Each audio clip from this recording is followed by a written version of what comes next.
Here's what's crazy. Most of us are taught, are caught, or we still focus on making more money as entrepreneurs. Yet studies show 95% of business owners who achieve financial freedom mastery with their money management first are the ones that have the secrets to building wealth long term. Because wealth isn't about making more, it's about mastering what you already have. And so welcome back to the Mind of George Show. This is the show for entrepreneurs who know that scaling their business isn't just about strategies and tactics. It's about breaking free from sleazy marketing, outdated business things that no longer work, and the mindset limitations or perspective shifts needed to be able to grow so that you can grow, you can scale, you can do it in alignment by having a world-class customer journey, marketing that lands and connects, most importantly, feeling in alignment and having the mindset of somebody who really gets to scale and deserves to scale. And so today we have a friend of mine, Chris Miles, and what Chris is known as is like the anti-financial advisor, which I love, to learn how entrepreneurs can make their money work for them today and not someday. So most entrepreneurs, myself included, get stuck in the hustle trap, either intentionally or accidentally, reinvesting everything back into their business while creating bigger prisons instead of freedom. And so today we're going to dive into how to shift from just making money to actually building sustainable wealth. We get real into why hustle is a season, not a lifestyle, the 3 critical money skills entrepreneurs need, how to escape the bigger rat race trap, building wealth outside of your business, and creating true financial freedom. So making money in business is great and we should celebrate it, but it's what you keep and grow from that money that creates freedom. So if you're ready to transform your relationship with money, in this episode, Chris breaks down and shares with you exactly how to build sustainable wealth while most importantly, staying aligned with your values. So without further ado, let's get into the show. All right, everybody, welcome back to another episode of the Mind of George Show. I am stoked. I'm joined by a new friend, but quickly fast friend, and I love this man. He's had me on his podcast, but let's be really blunt. He is a recovering financial advisor, but I love his label even more, which is an anti-financial advisor. But I would give him the title of like the king of cash flow. He teaches entrepreneurs and professionals like how to make their money work for them today, not next week, not next month. And my favorite part is he likes to disrupt the industry, not by purpose, but just by truth. He's an author. His podcast is incredible. It's called the Money Ripples Podcast. I've been on it, and he's been featured all over the world. But his personal clients have increased their cash flow by over $300 million in the last 15 years. And I think it's important to say why you should listen. Number one, he's a man of integrity and values, which I love. He has 8 kids, operates and lives by what he teaches, and also basically became financially free at 28, lost it all, and then made the epic comeback with wealth by the time he was 39. And so I'm really, really excited to have him today. Here's my friend, Chris Miles. Chris, welcome to the show. Hey, George, man, I appreciate it. Of course, bro. Of course. Like, I'm honored. I'm glad that we're playing the tag team because I was like, I love doing your show, and I'm glad that you're back. Yeah, for sure. Yeah. So I want to dive right in because you actually just gave a keynote in Florida and you're back from your travels. But, you know, I think as an entrepreneur, one of the things that I've realized is nobody ever taught me about money. Like, you know, my first experience of making $1 million was thinking it was all mine. And then the tax man came and I had 10 grand left with a 6-figure bill. And that's where my butthole puckered. And I was like, oh, it's time to learn. But I think we see a lot of like bad financial advice, outdated and antiquated advice. And I would kind of love for you to start unpacking, like, what are all those things that the lies people have been told or the things that they hear that really don't set them up to win? Oh, there's a ton. I mean, if we even just focus on the business aspect of money, right? Because there's the personal finance, there's the business finance, right? I would say the biggest thing on business finance is that making money does not mean that you're awesome with money. Mm-hmm. You know, for example, like I see all the time, entrepreneurs, business owners, salespeople, you name it, they are awesome at making more income, but they can't do 2 of these other skills, which is 1, manage money, or 2, invest their money to grow their wealth, right? Those are 3 very different skill sets. Now, making money is an awesome skill set. There are so many people I know out there that can manage their money and they can do it with a fine tooth comb, right? You know, and they're like, got their little budget spreadsheets, but they can't do jack squat about how to earn more money. And therefore those budgets really don't help them a whole ton. And so entrepreneurs are usually awesome at making more money. It's the management of it and then growing it is the thing that they tend to lack. And here's one of the biggest lies that I see people go into is they, bless their heart. Of course, you got Gary Vee out there, you got Grant Cardone and stuff, and they're all really trying to hit hard on the entrepreneurs. But I'll tell you, like the whole hustle mindset, like hustle is a season, it's not a lifestyle. Mm. And what I see happen so often with entrepreneurs, this is where a lot of them come to us afterwards, is that they realize they're like, wait a minute, if I'm always quote unquote reinvesting money in my business, that means I'm not profitable because that means I'm spending money in my business. And yeah, I can grow more revenue, but at what point do I get to experience that freedom from my business? At what point do I get to enjoy my money? At what point do I become the best paid employee at my company, not somebody else because I keep reinvesting my money, quote unquote, back in my business, right? And that's the biggest thing is that people create their own bigger rat race. Yeah, they might have some freedom and some controls. They can be their own boss and whatnot. But at the end of the day, if that business were to be shut down, are they going to be screwed? And that's what I've noticed, that so many people, like so many business owners, even ones in real estate investing, right? You'd think that these guys would be financially free on the real estate. In many cases, they're not. They make big income in their businesses and they transact a lot, but they don't have passive income coming in so that they work in their business because they want to, not because they have to. Okay. I got like 6 hours of podcast with you already just based on that summary alone. But I want to unpack this because you and I both speak to entrepreneurs. We help entrepreneurs. I loved when you said they end up creating a bigger rat race because you've helped so many people. Can you kind of unpack or paint the picture of like what some of those things are in that rat race? Because I know exactly what you're talking about, but I want everybody to be able to envision it because I see the same thing. Yeah, it's like you build a bigger business, but you build a bigger prison, right? It just becomes like a max security prison, so to speak. And again, there's nothing wrong with making money in business. I love it. I think business should be your number one investment. It's like your economic engine. That's the thing that you should be driving and creating more money in. But if you don't have a lot of profit in that business, if that money isn't coming home, here's what happens: that you start, and you see this, I know you see this all the time. Like business owners will tout how much they make in revenue. But the real measurement, like real flex, is how much do I have in profit, right? How much am I able to bring home? How much time freedom do I have from that business? Because I'll see business owners all the time. They'll post on Instagram, social media, and everything, and then we're chit chatting personally, and they're just like, "Man, I'm burning out." Like they'll come to a mastermind group or some sort of event, and then they're just drinking themselves to death. And they'll 3 a.m. they're like bouncing around, falling over in the hotel and stuff because they're so burned out that they have to escape from their business whenever they go out of town. And that's just not a good way to live, right? To say, hey, I'll make all these money in my business, but then you have no time freedom. You have no freedom to be with your family. Yeah, you'll do the trips and stuff, and you'll look great on Instagram and TikTok or whatever. But the truth is, that you're still a slave to your own business. And if you stop, it unravels, right? You just have no freedom. And on top of that, if you didn't have the business, you'd have nothing, right? Because that you're all in, all your chips are in on that business. And that's why you have to have multiple streams of passive income coming in, not active streams, because then it just makes you busier and busier. That's the rat race that entrepreneurs go in. And I call it a bigger rat race because, 9-to-5 job owners, yeah, they're in a rat race. But as a business owner, it's just more subtle. It's not as obvious to the outside world. But to you internally, you feel it. Well, in our world too, as entrepreneurs, to your previous point, hustle is a season, not a lifestyle. Yeah. The rat race in our world is celebrated. Yeah.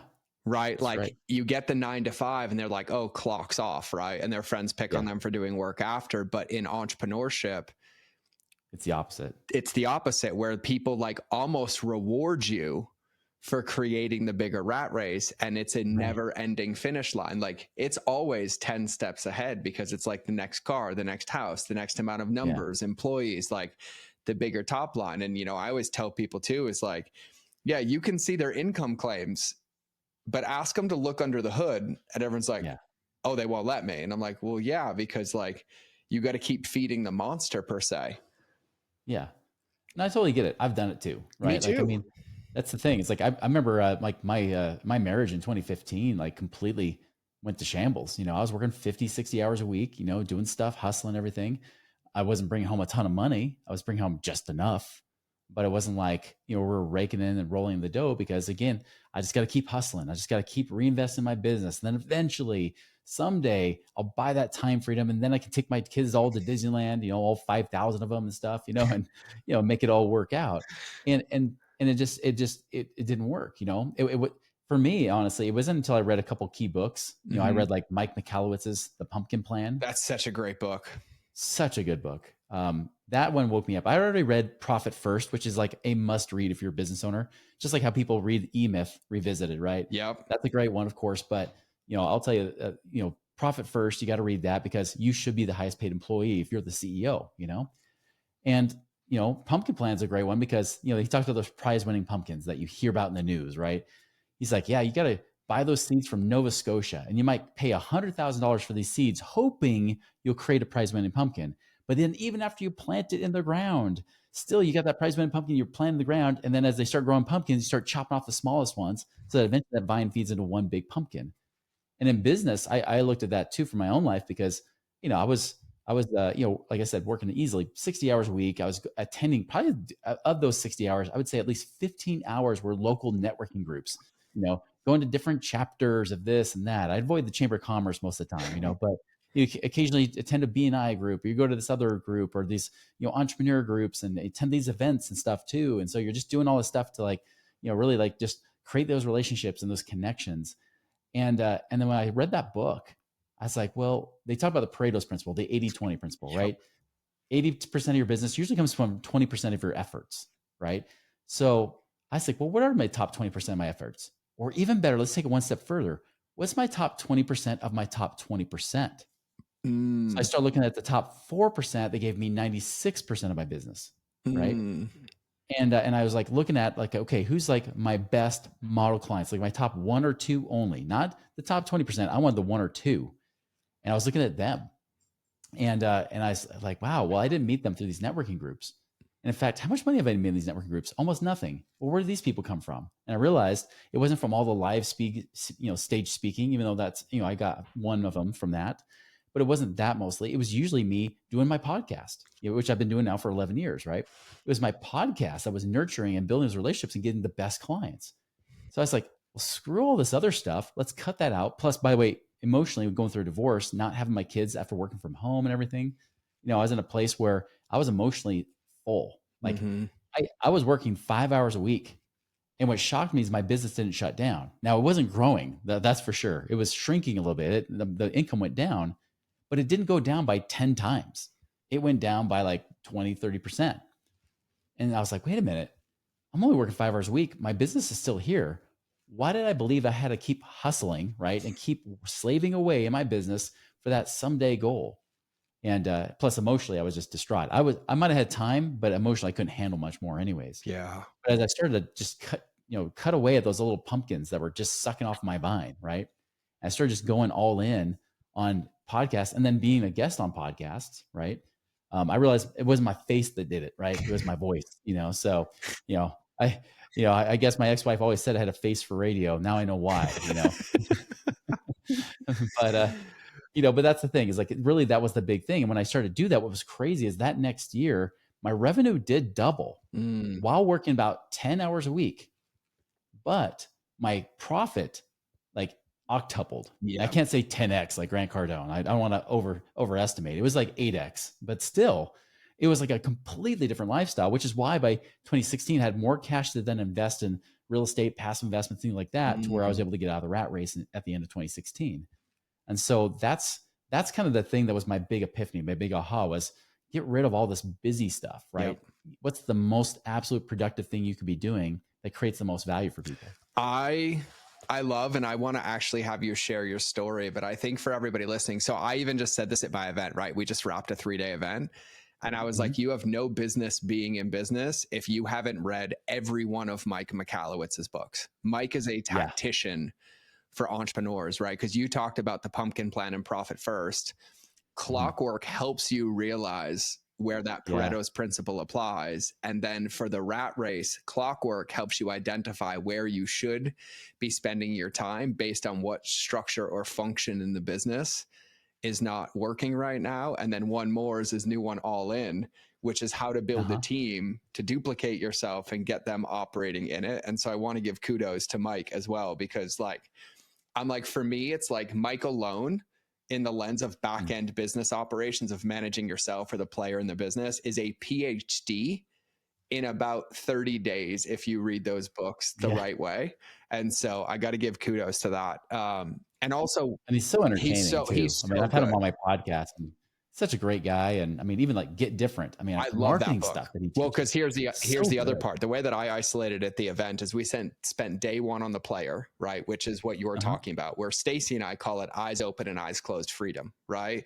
To where eyes open is I have financial freedom, I have time freedom, but eyes closed freedom is I have peace, not falling into that rat race, right? That was day one, which was player, and then day two, which was playbook. And I was like, for everybody listening to this, I'll give you the shortcut. Then you take Get Different by Mike Michalowicz and every one of Jonah Berger's books, and it's how to execute playbook in the lens of marketing, messaging to combine the two together. And you basically have a doctorate or 30 of them to guarantee your success, but only if you really walk with those.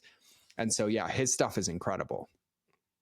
Yeah, screw that university MBA. Just do that. I 1000%, man. And now with AI and tools, I'm like, no. You don't even have to read the whole book. Like, go find a YouTube summary, find the parts that land for you. Have ChatGPT summarize the thing and then like put it into practice.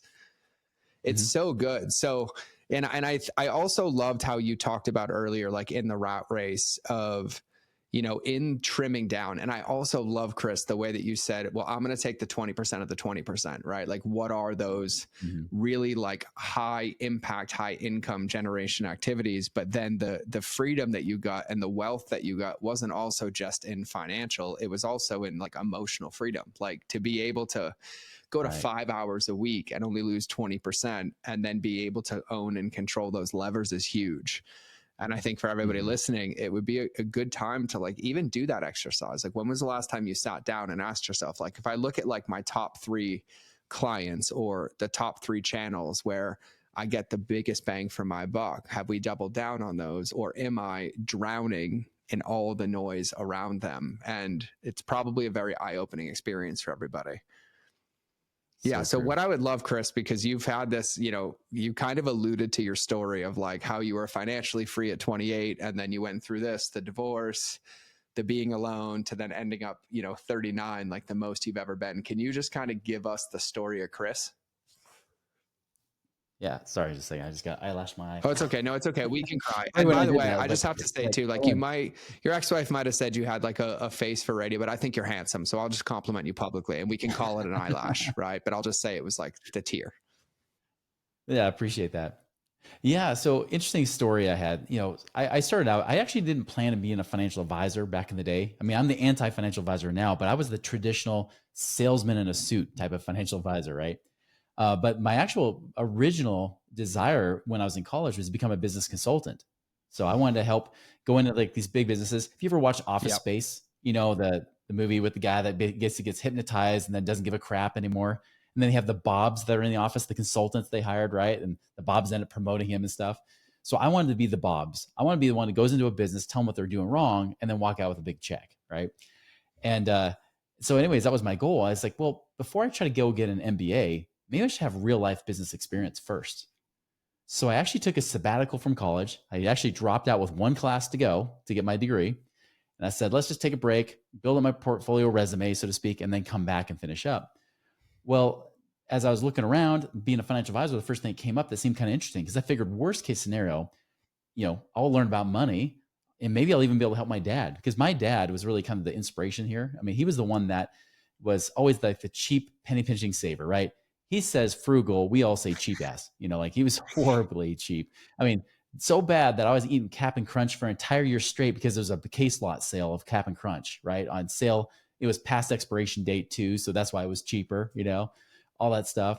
So I had Cap'n Crunch there. We had, you know, of course, I had Fruity Pebbles another year, Cocoa Pebbles. We switched to the year after that. So that helped. So we had all these kind of things going on, you know.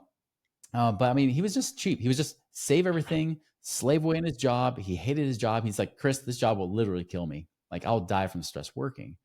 So I figured worst case scenario, maybe I can learn some things about money that maybe I can help my dad get some of his life back. And so I went into it to try to learn for myself. Loved it. Loved being an entrepreneur. I was 100% commission only. So there was like no salary. There's no floor, but there's no ceiling either. Right. So the sky was the limit. Never went back to college. I kept on that path. And then 4 years later, my dad reached out. He says, well, are you going to advise me at some point? So I sat down with my dad and we started looking at his numbers. I've never seen his financial situation ever in my life. He was always afraid everybody would steal money from him or something. So I look at it and he did everything right. I mean, this guy paid off his debt, including his house, in 18 years. He had stuffed money in his 401k. He got the company match. He'd done that for decades, right? And this is 2005 too. So I mean, he just recovered from Y2K a little bit. And so I'm looking at all of his numbers and I said, well, Dad, you're 61 years old. If you want to retire today, you're going to have to die in about 5 or 6 years because this is when you're going to run out of money. He's like, okay, that's not what I was hoping you would tell me. You're supposed to tell me I can retire now. I was like, well, you could try, but you don't have, you'll run out of money possibly if you live too long. And he's like, well, what do I do? I'm like, I don't know. You did everything right from what I teach as a financial advisor. And I walked away really disappointed because I pretty much had to tell him, well, keep working until your 70s, right? Like that's really what I was saying. And so anyways, I walked away. I was really frustrated. And then just a few weeks later, you know, it's like when the student's ready, the teacher appears. I did not expect the teacher to be somebody that I was their teacher because this was the guy I trained to be a financial advisor, but then he went to go do this thing called real estate investing, right? And so I call him up and I was like, hey, how's it going, Doug? He's like, man, life is awesome. My dad and I have partnered on some real estate deals and we've now doubled his income as a professor at the local university. I'm like, whoa, come on. Like you just been doing this like 5 months. You're telling me that in 5 months, you've now doubled your dad's income? It's like, yeah, I have. I'm like, come on, man, that's too good to be true. There's no way that's possible. My financial advisor brain can't handle this, you know? And he finally just said, well, Chris, how many of your clients are actually financially free where they don't worry about money? I said, well, even the retired ones worry about running out of money too soon. It's like, okay, great. So none.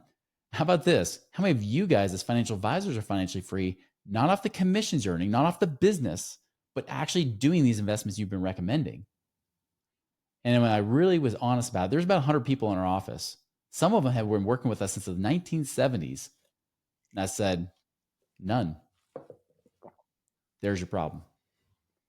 And so I started going down that rabbit hole, you know, going down that path. I took the Matrix red pill at this point, you know, and started realizing there was this whole other world of like alternative investments, not just buying a rental property, but other things they could be doing that creates streams of passive income, you know? And later that next year, not only did I quit being a financial advisor because I just couldn't do it anymore. I couldn't keep, teaching the lie that I know hasn't been working for people. So I quit. And then later that next year, I actually was able to retire when I was 28 years old, having enough passive income from my investments and streams like that to where I was work optional. I could work because I wanted to, not because I had to. And that's where in 2007, I started coming out of retirement, teach people how to do the same thing. Even though I went through the recession and lost everything, went over $1 million in debt, had to dig out of that hole again, but was able to come back again by 2016 too. Okay, so then that takes us up to, what were you, 28? Yeah, 28, almost 29. 28. Yep. And then did you lose it all again and then have to get it all back? I did. Yeah, I lost it all. Didn't go for bankrupt, although bankrupt would have been easier because I at least would have wiped the slate clean and got rid of all the debt. But I was just too damn stubborn. And so I actually insisted that I pay back my debt, even if I had to negotiate it and stuff. What happened is after I decided to start that business, I went in with some other partners and we were focused on real estate flippers specifically, right? So of course, who gets hit first in 2007?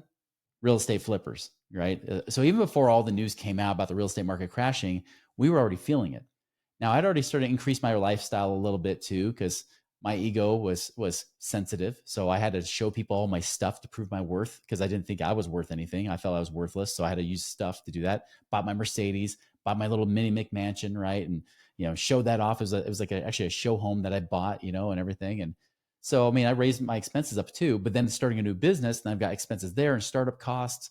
And then of course, what happens right after we start, within months, all these real estate investors are like, we can't pay you. So now I've got expenses going to the business to make up for the negative cash flow. And I'm starting now having issues on my personal side because now my real estate, some of my real estate was suffering, right? And now I'm starting to watch it. I'm starting to try to claw back. And then I'm like, at first I was trying to hold on thinking, oh, this is temporary. It's going to be fine. And then, months later, I'm like, oh crap, this is actually happening and I'm stuck, And so, I had to offload everything. I eventually foreclosed on my house in 2009. Guy actually bought it. We thought it would be another fake out. We did have buyers for our house, but the bank refused. Why? because the bank was owned by Lehman Brothers. And we did eventually get a class action lawsuit settlement for a whopping $300 from Lehman Brothers for mortgage, fraud practices from on their end. But yeah, lost the house, lost everything, had to reset, start over, had 5 young kids. My wife we actually just had, 4 young kids at the time. My wife had just had her 4th child the week before, or the week after the guy knocked on our door, said, I just bought your house at the courthouse. So I paid him $2,000 just to stay in my house, just to keep things going. I had collector calls coming in multiple times a day. Friends stopped calling, but those collector calls sure didn't, and it was a rough time. I mean, it was a rough 2-year period that I went through before things started to really turn around in 2009 and got my cash flow under control. A lot of the same things I mentioned to you before. That's what taught me the hardest lessons, about being a business owner was, man, you got to have cash reserves, a lot more than you think you need. You got to be liquid with cash, not just lines of credit. You've got to have, your cash flow under control. You got to be profitable, all that stuff. And what I learned too is that I cut off multiple streams of income while I started that new business, because when the partner's like, hey, I need you to be all in. So other than a few rentals, I cut off all my other income streams. And then when those rentals didn't pay me, I was hosed. Right. So anyways, that's ultimately like the lessons I learned, but that's also what got me out of it as I got my cash flow under control. That's actually what I started teaching people too. I stopped teaching people how to get out of the rat race because I was back in it. And I can't teach something I don't do because I feel like I don't play poker with me. No, if you want to make money, play poker with me because I will lose, right? Like you'll know if I have a good hand or not. And so that's where, I realized I'm like, I just got to teach what I'm doing, which is getting resourceful, how to find cash. Because people were coming to me even during the recession. They're like, Chris, I would love to pay you. But unfortunately, I don't have the money. And when I was thinking in the back of my mind, I wouldn't say it verbally because it's business suicide, but in the back of my mind, I'm thinking, dude, I'm way more screwed financially than you are. I wish I was as good of a situation as you. So what I would say verbally, I would say, well, listen, if I can help you find the cash, will you pay me? They're like, yeah. I'm like, great. Here's what you can do. And I tell them like creative ways, like, here's what you can do, or you can use this credit card to pay off this and do this. And then you'll free up cash flow this way and do this. And boom, you got the money to pay me. Now pay me, right? Because I need it. And so that's what I was doing, and it ended up building into this huge thing. I mean, it was perfect during that recession because people were like, man, I don't even care about investing. If I can just find a way to plug these, the cash flow leaks, especially as a business owner, that would be huge. And if I could plug the leaks even at home, get that under control so that my wife stops, riding me so often about all the crap going on, it would be great, And so we really started to get into that. And we went from like nearly bankrupt as a company in 2009 to all of a sudden like 2010, we're making like over $5-6 million that year, So, I mean, it was really a nice turnaround story that helped me turn my situation around too. Even though I had to started Money Ripples with a non-compete in 2012, divorce in 2015, still all those little ups and downs and hiccups you deal with along the way, right? It's never a straight up path. Still, I was very blessed that I was able to learn from all those lessons and build upon them and then eventually do it again in 2016, just to prove that I knew what I was talking about. Yeah. Wow. My heart keeps coming to the same question I want to ask you because you were just talking about lessons, but maybe a way to frame it is like, what were some of like the through line lessons that you still use today or embody today, or like the mindset or the perspective, right? Because your perspective as well. I'm the same stubborn guy. Every time I've gone in debt and I was like, no bank. Yeah, like I get it. I could be reset, but like something in me is like, I just want to pay it off. I just want to do this. Right. Mm-hmm. But you have this perspective and this mindset. So I'd love if you could share like some of the lessons that maybe you learned in that you still use and embody today. Yeah. A big one is I'd say first and foremost, that mindset is having humility while being abundant minded. Right. I mean, the truth is, everybody talks about abundance mindset. Well, I shouldn't say everybody, but we see it more prevalent in our world, right, than we do in common American society. But we talk about this abundance mindset, and it's so easy to be abundant when everything's going well. I really think the true test of abundance is that you still choose abundance in the face of scarcity, right? That's the real test. And so like at first, like when things are starting to happen, I said, you know what? Like my mind's powerful. There's always an answer. I'm going to fight my way through this. I'm going to make this happen. Right.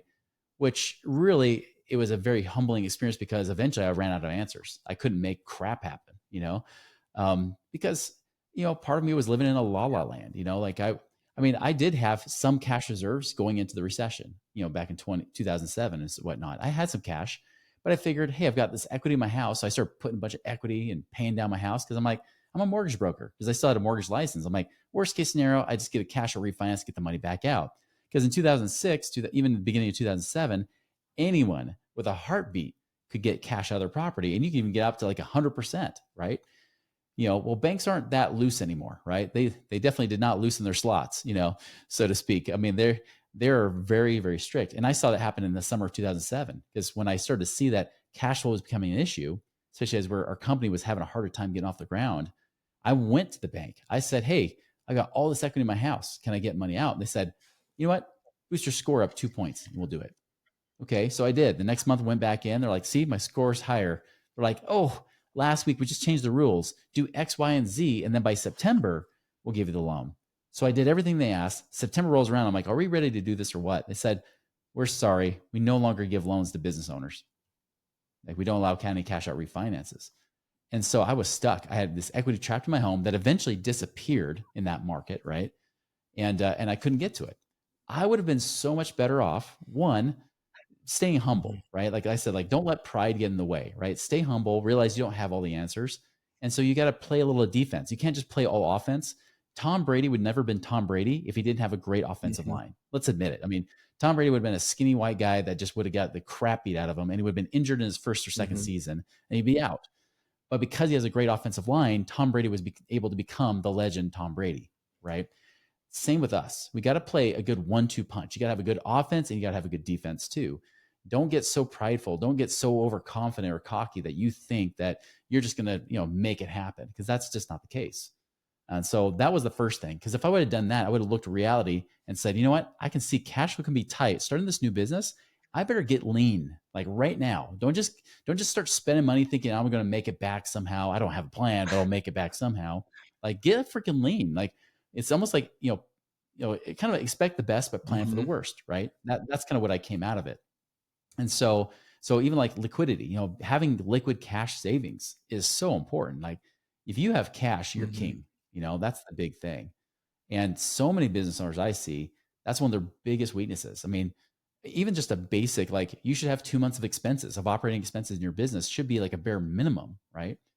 But it's so hard for so many business owners to be like, yeah, but I'm just sitting on cash. I could be making money with this money. Yeah, but not having it, in my opinion, having cash is abundance insurance, right? Like, and I know you probably witnessed this, George, even in your own life or anybody's life for that matter. Because we all know when you get into that desperate mode where you got to make it happen, you got to make cash, that's when nobody wants to do business 1000%. with you, right? Like, it's that business breath, right? Some people call it commission breath. I call it business breath, where you're so desperate, you're throwing out your business cards like Chinese stars. For those that actually still use business cards, right? You're throwing them out. You're like, call me, call me, call me. And people are like, why? Why should I call you? Like, who cares? And you're like so desperate, following up, like, we got to make this happen. Let's go. And people get this ick feeling. They feel like they have to shower after talking to you, right? And so you work 5 times as hard to make the same money, as opposed to if you're in a place where you're relaxed, you got cash on the side, you don't need that one customer or that one client. You come from a place of power and position. You come from a place of like, I don't need this person. In fact, if this person's a nightmare to work with, I'm not going to do it just to make $1, right? I'm going to actually work with people I love to work with. And when you do that, it's amazing how everybody wants to run to you and work with you. I started making more money, ironically enough, after 2016, when I was basically semi-retired, because people then were like, dude, I want to know, like, how do I get it? I'm like, it's fine. Like, you don't have to. No, I really want this, it was so different than like years before, where I'm like, let's go. Like, I kept falling for the same people over and over. Like, nah, I don't feel good about it. Let's wait, that kind of crap, So having that cash on the side is the very thing that actually allows you to make more revenue with less effort and time. So that's why you have it there. It's the whole picture, how it works together, not just the one little micro thing of look at how much money that money's making. That was a big thing. I'll say the third big thing, because I don't want to just ramble on about this. This is so good. Hold on. Like, I just have to say, this is so good. Like, even that last part, we could do an entire podcast on like the embodiment of your values, not being in scarcity, the business breath. Yeah. Like, there is so much meat in that. Like, this is so helpful. I love this. So feel free. Actually, let me do a little part B to that one. Like, what did I actually do to help foster it? Because it sucked. I mean, you can imagine, like, you have collector calls calling all hours of the day. I mentioned, like, my friends stopped calling. Like, I was literally getting more collector calls than anything. My wife at that time, she was talking about moving out with her kids and moving to her sister's basement. I would watch Cinderella Man. If you've watched that movie with Russell Crowe, where he's the boxer in the 1930s, like I felt like a loser like that. I was broke. I was on welfare at the time, right? I mean, I was literally getting on welfare. My wife even made me walk in there wearing my suit, because I used to wear suits back then, you know, saying, you got to experience this because it's humiliating for me. You need to know the gravity of our situation. So I would be the one walking in. I would be the one on food stamps and getting welfare and food, food and things like that, and asking help from my church to see if they help me out a little bit. I mean, I was literally the guy that was broke. I mean, beyond broke. And so like with all that going on, and I'm watching Cinderella Man bawling my eyes out because like, especially when she's talking about, shipping off one of their kids to their sister's house because he was sick and they couldn't afford to get the heat on.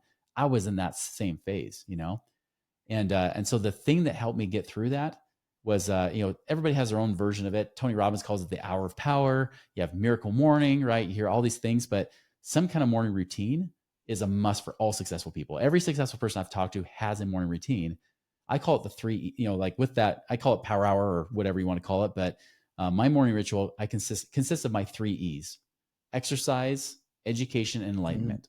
Like that's something I have to do before I start my day.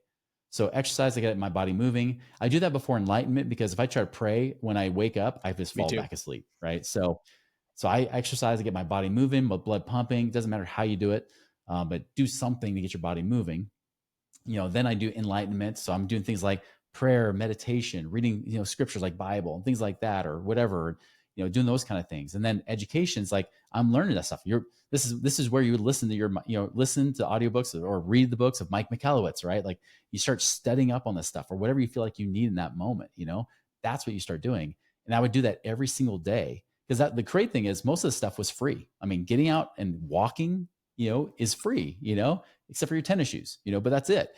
You can get out and do some of the stuff. You can, if you get a Bible, cool, read the Bible, meditate, you can do breathing exercises, yoga, whatever, right? Like you can do all these things. It doesn't cost you a dime, even if you're flat broke. And that was the only way to get myself in a good winning space because I felt I would go to bed every night feeling like a loser. The only way I would feel like a winner to start the day was starting off with a win. And that would be my win. And then I would go attack the day and I'd have a much more abundant mindset. I'd feel like I was more relaxed. I wasn't as desperate. My mind could create better solutions. Those kind of things would happen because I would do that power hour every single day. And though that was one of the big things. And to go with that, even to go further, like that abundance mentality, I remember this is about 2009 before things turned around, summer 2009. I realized I was getting bitter because I had 2 years of just going through crap, right? I mean, it wasn't quite the level of Job, but it wasn't fun, right? Yes. And I know you've been through things that have been horrible, unspeakable stuff too. Like, at least for me, it wasn't life or death. It was just financial hardship mostly and relationship issues. Right. But I'll tell you, like, I realized at some point, I was like, dude, I'm just being a little whiny, bitch or whatever. Like I was really just, I was just whining. Yeah. And I realized it was affecting the energy of the office too. And so I read 2 books at that time. One was called 3 Feet from Gold by Greg Reed and Sharon Lechter. It's kind of like the Think and Grow Rich for the 21st century, right? Love that. I mean, there's so many stories, even like Trent Cathy of Chick-fil-A and stuff. They'd always talk about how it took 10 years to become an overnight success, right? Like they would go through hardships before they saw the reward.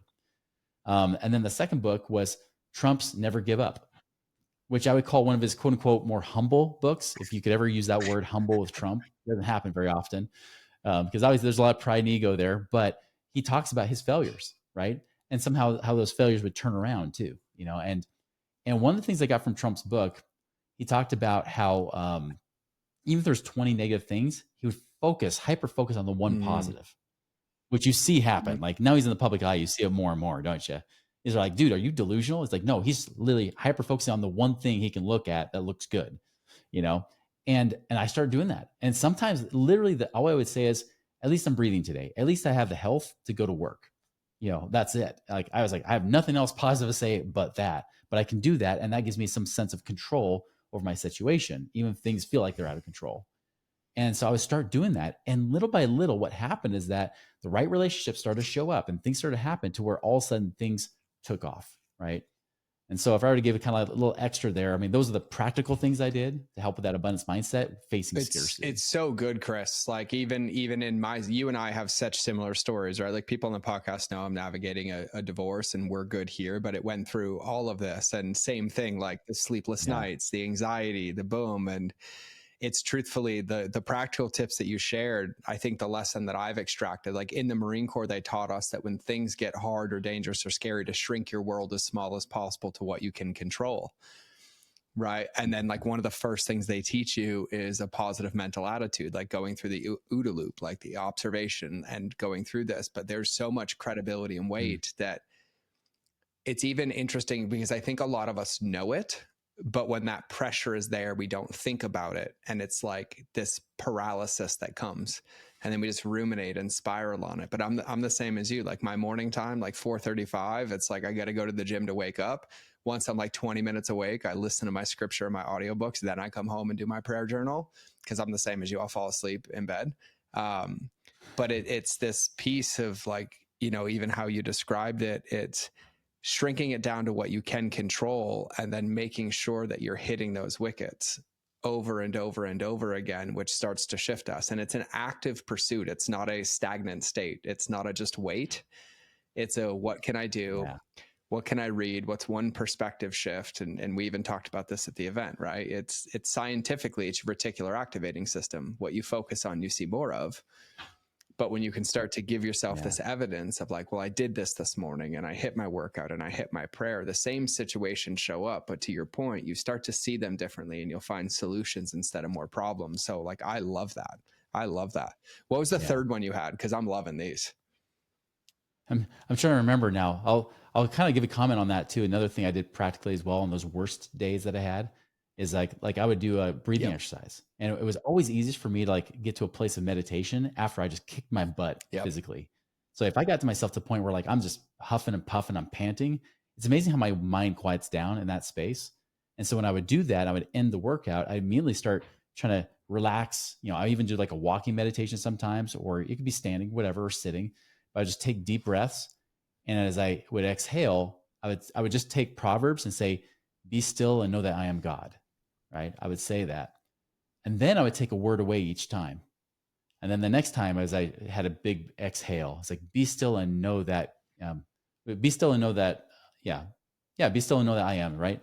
And then I say, be still, be still and know that I am God. So the next thing I say is, be still and know that I am, which is also the other name for Jesus Christ. And then I'd say, be still and know that. Be still and know. Be still. Be.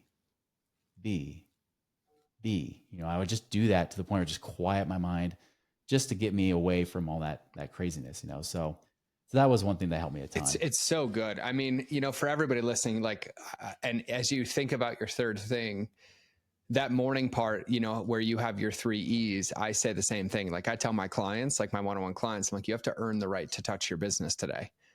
And they're like, what do you mean? And I use Tom Brady as an analogy. I'm like, can you imagine if he walked into that Super Bowl down 31 points in his pajamas and expected to win the game? I'm like, that's the equivalent of waking up and getting driven by your business or reacting to your business instead of intentionally pouring into yourself.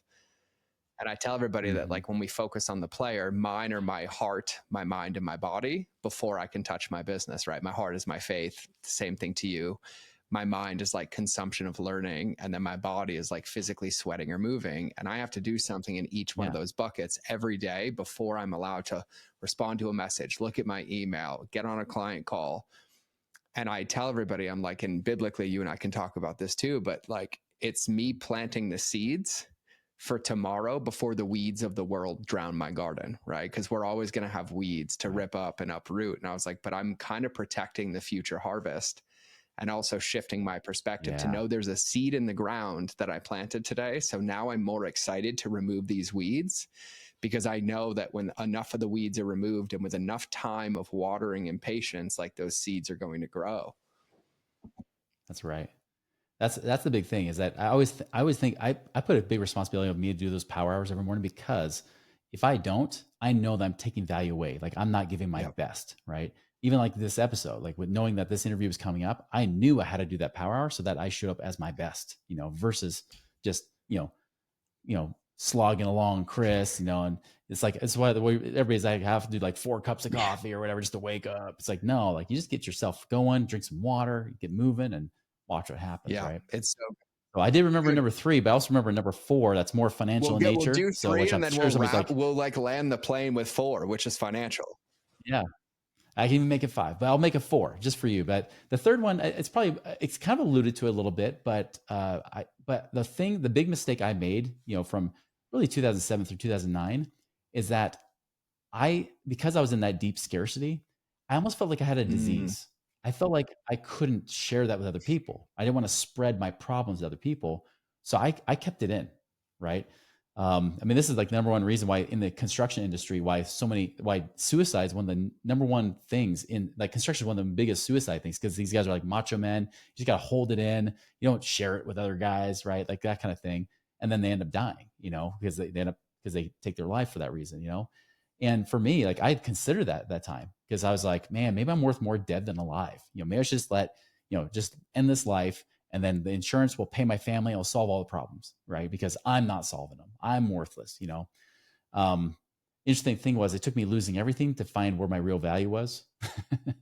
That's a whole nother conversation. But yeah, those relationships, like what I learned better the next time around when I was going through my divorce, right, in 2015, was I was like, no, holding it in and just not, asking for help is the worst thing I could do.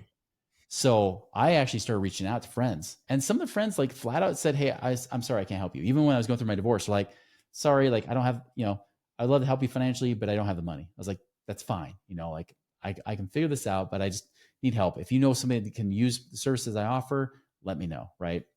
And that's kind of where I went. And so reaching out to relationships and people and realizing that it is about that real wealth is your network, right? My network is stronger than it ever has been. And I realized, man, I've got an amazing network I can really fall upon. But I didn't do that back then, because I was, again, just suffering silently. I was in my own little personal hell, and you don't want to do that. I want to add to that before you go to number 5, because, we just wrapped the event, and I got a message this morning from one of the event attendees. And I spoke about this at the event, because number one, that shame cycle is so sticky, where we self-isolate. Entrepreneurship's already lone wolf enough, but I can't give more credence to the fact that, number one, when you share, you also realize that you're not alone, and there's a whole lot of people that feel like you feel. That's so part true. Number one. Number 2 is like, shame is poison. It is just straight poison. Yeah. And we used to be taught this when we would facilitate men's events and these personal development events. And what we forget to realize is that our biggest breakthroughs don't come when we just acknowledge our stuff. They come from being witnessed in it when we acknowledge it. And I got a message this morning that was like, I can't believe that of everything you shared, all the strategies, the tactics, the customer journey stuff, my biggest breakthrough is actually just sharing with everybody where I was stuck, because it's gone. I don't feel it anymore. I have nothing but clarity. And he's like, it was really just letting people know my heart and being authentic. And, even last night, I might even cry saying this, but I went to church last night with a men's ministry here for men that got out of prison and they get to commit their life to Christ. We speak into them and we do church together.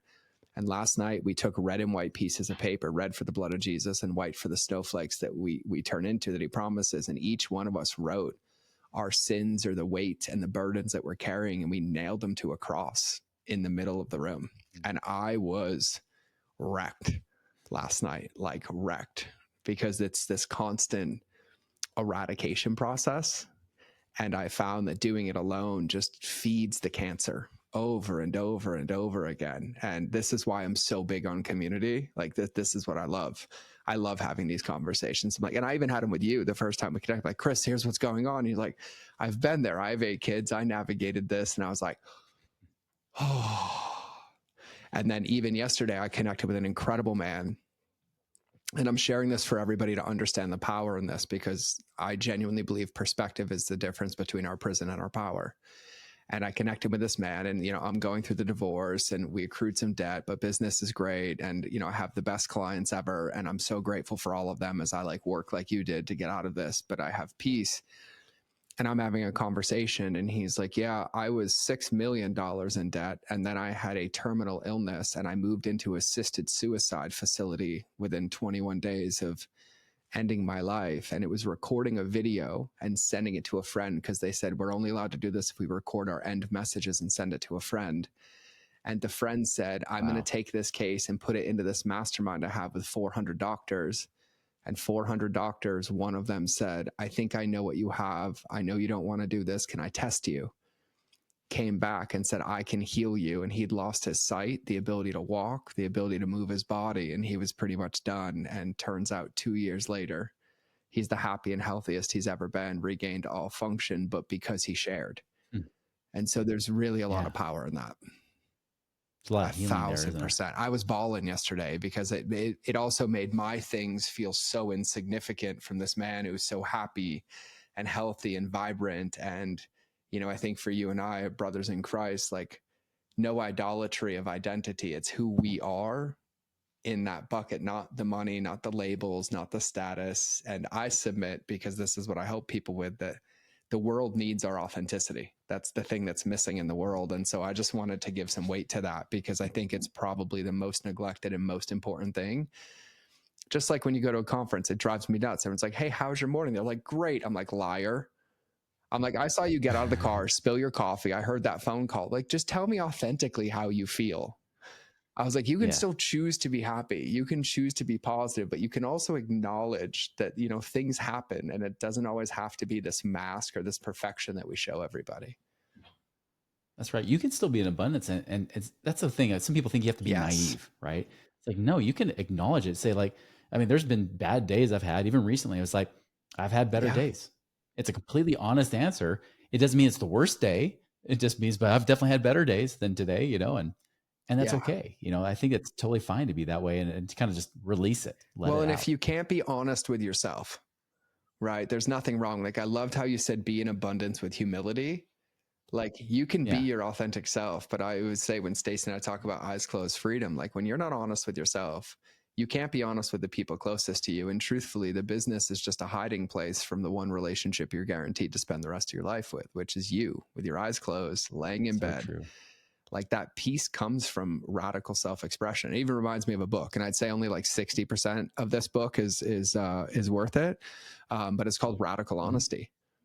And there's some crazy tactics in this book, like some crazy things I would never do. Like, I think there's a story of like, he would do events and people stood on stage naked and were critiqued to be radically honest. Like, I'm out. Like, I don't need that. I'm good. I've had enough therapy in my life. But this conversation of radical honesty with ourselves, I feel like, is freedom, because it's not naivety, it's integrity, but it also lays the field of like where the opportunities are when we're honest about it, right? It kind of brings to fruition the symptoms that we get to go look at. And there's a lot of people that want to help. Like, there's a lot of people that want to support, but they can't, because we get so lost in this false connection that's really disconnection in the world. And we think that people can read our minds, or we think that they can read our feelings, but like, it starts with sharing. And I have a dear friend in this valley. He's my best friend, and he drives me nuts because I see him 3 to 4 times a week, and he asks me the same question at the beginning and end of every conversation. And he says, how can I serve you? And what drives me nuts is that I expect him to have the answer to that question, instead of me taking the time to think through that. I'm like, here's an answer today, because it's like, well, I don't want to ask him for this, or no, I can't ask that. And then I do. And then turns out he's got an answer for everything. He's like, oh, God, connection made. I totally have got you. I've here, but it requires us to ask. So I just think that of all those mistakes, I think that one is the most foundational piece of like just allowing yourself with humility to be open and to be sharing it, because it gives people the opportunity to serve you and speak into you. And that was exactly my 4th point. Oh, perfect. Well, go. You give it. You give it. You pretty much said it. Yeah. I mean, that's the one thing I realized, that, you know, making money is formulaic, right? It's all tied in with what you're saying there is, you know, dollars follow the value you create for other people, you know? That's what I've learned over the years. And, you know, like, instead of always asking, like, how do I make more money? Right. That's a broken question, because so many people have asked that for hundreds, if not thousands of years, and they remain broke. But instead of like asking, how do I get to that money? It's not about luck or exploiting somebody, right? It's not about that. It's about literally, how do I go about serving more people, giving them more value? How do I solve problems for them? How do I add value? How do I actually even just simply show up to serve, to where money is just a natural exchange for that service or for that problem solving, right? So, that's the thing I always focus on whenever I've gotten into hard times is I got to go right back to the cause of money, right? People talk about the root of money being evil, right? We all know it's the love of money. It's the root of all evil, but it's even beyond that. So what's the root of money? And I remember in Ayn Rand's book, Atlas Atlas Shrugged. Yeah. Francisco, he starts going off to all the rich people who are shaming themselves about having lots of money. It was like, well, if money's so evil, what's the root of money? And then by the end of that, spoiler alert, by the end of that, he basically just says all good is basically the cause of money. So if money is evil and good is evil, therefore nothing's good or evil, right? Because making money is evidence of doing something good, especially if you do it in the right way, serving people. And when you start to do that, then then you have the income coming in. And then if you're responsible, a wise steward, I think that's the only abundance mindset that comes with money is a stewardship mentality, not the spender, of course, although a lot of business owners are spenders. That's why they become business owners, because you have this limitless potential for income, but not even being a saver. Don't even think like the Dave Ramseys of the world and all the savers that are out there telling you just got to save and accumulate money like a squirrel hoarding your nuts for that winter of retirement, all that kind of crap. No, like a steward says, what's the highest and best use of this money right now? How can I use this money to further create more value? How can I use this money to then serve and bless more lives? How can I use this money to grow it and expand my stewardship, right? That's where I try to make sure I throw that in there too, because otherwise you might say, well, Chris, you just said to reinvest in my business, basically. I'm like, yes, that's part of it, just not all of it, right? You got to still keep that money, keep that profit aside, and then use that to then figure out how you can grow and expand your own wealth outside of your business too. Yeah. And as you start to do that, that's when you really start to create time freedom from your business as well. Yeah, and I wanna tie this together because your podcast is incredible, and there are, all the things that you teach about this, like infinite banking and cash flow and all of this. Like for everybody listening, I would have to have Chris on here for like 6 hours. And by the way, I'm going to do this publicly. I'd love for you to come back on part 2, and we unpack more, because even when you were talking earlier on the podcast, like, a lot of entrepreneurs focus on this, like making money, but then it's really about managing it and then growing it. And, I think a lot of us, I even love how you said, dollars follow the value you create for other people, right? That's the mindset around like making money. But the thread of this, or the middle part of this conversation, was really about how you manage yourself so you can better manage that money by managing the relationship with that money, which is a foundational piece that's required before you grow it. Because I've also learned that you cannot skip steps in this game, or my joke is God says, okay, lesson not learned, right back to the starting line. Like there's no cheat codes, there's no shortcuts. Like it's like Chutes and Ladders, that kid game, except you always end up right back at the beginning. You're like, oh, I get to do this again. I missed something. And I feel like, to even summarize this whole thing and just those 4 lessons with your story, are really like a masterclass in the simplicity and understanding, not easy, but like where you should focus to be able to manage yourself, manage your relationship with money, manage the stewardship of it, communicate, build community around it. And I would submit, and I would love your thoughts on this, that is probably the most pivotal piece that's required before you can grow it, or else you end up just growing more problems that you've been avoiding.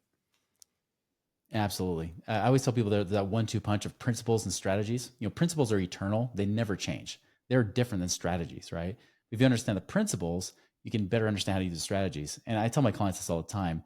The hardest thing for me to get through their head is understanding those principles and ingraining it within them, right? Like really internalizing it so it becomes a part of who they are.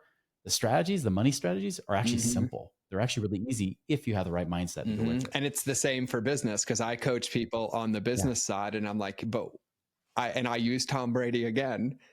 And I'm like, that's because I grew up in Foxborough and I know him, and Drew Bledsoe lives up the street. So I see him all the time. And we remembered each other from 1997 when he met me for the first time. So it's like this small world. But I'm like, I could take Tom Brady's playbook and hand it to a high school quarterback. That doesn't mean he can go win the Super Bowl with the New England Patriots, but yet the playbook is the same. And that's why I focus so hard on the player. I'm like, yes, but the player and the levels of the player sees the game different, sees the plays different, sees the fields different. And that's where principles come in. The strategies of the playbook. Everybody's got the strategies, but it's the player having the principles and the field EQ in football or in entrepreneurship, the perspective to be able to execute those strategies by knowing the principles. And I have to ask too, because we've talked about a lot of books today, which I'm going to have to pull this whole list because they're all really good for everybody listening. You ever read The Greatest Salesman in the World by Og Mandino? Yeah. Og Mandino. Yeah. I always call it OG. Is it Og? Okay. Well, consider George corrected publicly. Og Mandino. That book is incredible, especially for people of faith, regardless of where you are in faith. That book is incredible. It's called The Greatest Salesman in the World. And it's like an implementation handbook for like how to embody a lot of what Chris has even shared today, because there's scrolls in it and you have to read them in the morning when you wake up, which that's in your power hour, at lunch, and then out loud before you go to bed. And you have to earn the right to move on to the next scroll. So if anybody wants one, I think that that's a really good one to start with too. That's a great one. So Chris, would you mind telling everybody like the best place to connect with you? I know your podcast is the Money Ripples podcast. We're going to have everything linked in the show notes, but I'd love for you to share like where you would love people to connect, learn more, any of that stuff. Yeah, everything's Money Ripples, whether it's at Money Ripples on social media, Money Ripples podcast, or just moneyripples.com. Okay, I love it. And we'll make sure all those show notes are linked in. And then I have to ask you my like one ending final question. You ever seen that movie Men in Black? You know, where they like zap your memory and you forget everything? This is how I ask that question. I say, imagine that everybody listening to this just got zapped with the Men in Black thing and they forgot absolutely everything that we talked about, but you had the ability to tattoo any wisdom or advice on their soul right now. What would your parting tattoo wisdom be for everybody listening? Whew. Yeah, we've unpacked a lot. I would say this is that, you know, like we said, money is probably more than 95% mental, 5% strategic. But with that, if you're going to have some strategic stuff with it too, is daily do a power hour, right? Have a morning ritual that you're focused on your exercise, your education, and your enlightenment. 2, make sure you have good cash reserves, plenty of cash in your business to focus and have that abundance insurance in your business. And then 3, make sure you're fostering those relationships, right? You really need those relationships. And if you have troubles, reach out. I love that. I couldn't have said it any better. And so for everybody listening too, make sure you connect with Chris, and any takeaways, anything that landed, like send him a thank you. I know he loves to hear it. He's just like I do. And I'll say this too, if any of you are in that situation or need to be witnessed or just need to get something off your chest, like our DMs are open, like send me one. I would love it. Send me an audio, send me a video, and I'll probably cry with you or I'll laugh with you or anything in that. But I would say that, like I say on every podcast, like don't let this become shelf help. And there's a lot of things that Chris talked about that I've talked about, quite frankly, a lot, but I know that nobody hears it from me. So hear it from Chris, because I think it's really, really important and it resonates. But pick one thing from today, whether it's picking up that book or trimming pumpkins that are no longer serving you, or asking what the 20% of your 20% is, or looking at where you're spending your time, or reaching out to community for support, and allow the day to take action on it. Not tomorrow, not next week, but today. And I think the faster we do that and we can control our world and shrink it down, the faster we'll get the results that we're looking for. So Chris, it was a pleasure, my friend. I'm so glad that we did this. Same here, George. Enjoyed it so much. Can't wait for the we'll get you scheduled on part 2. We'll dive on the other side on part 2 of the grow it bucket, right? We hit the make money bucket, the manage it bucket. So part 2, we'll do the grow it bucket. And because of that, for anybody listening too, if there's anything specifically that you want to ask Chris, just shoot me a DM with a question and I'll save them all and I'll use them on the next show, and we'll do a little Q&A as well when we hit that. And so, you know, for everybody listening, this has been another episode of the Mind of George Show. Chris, thank you so much for being here. Make sure you guys go check out Money Ripples, check out his podcast. I have an episode on there, which we'll link in the show notes as well. So you can go dive in on that one and then dive through the rest of them. And everybody have a beautiful day. And most importantly, remember, relationships will always beat algorithms, especially the one with yourself. We're out.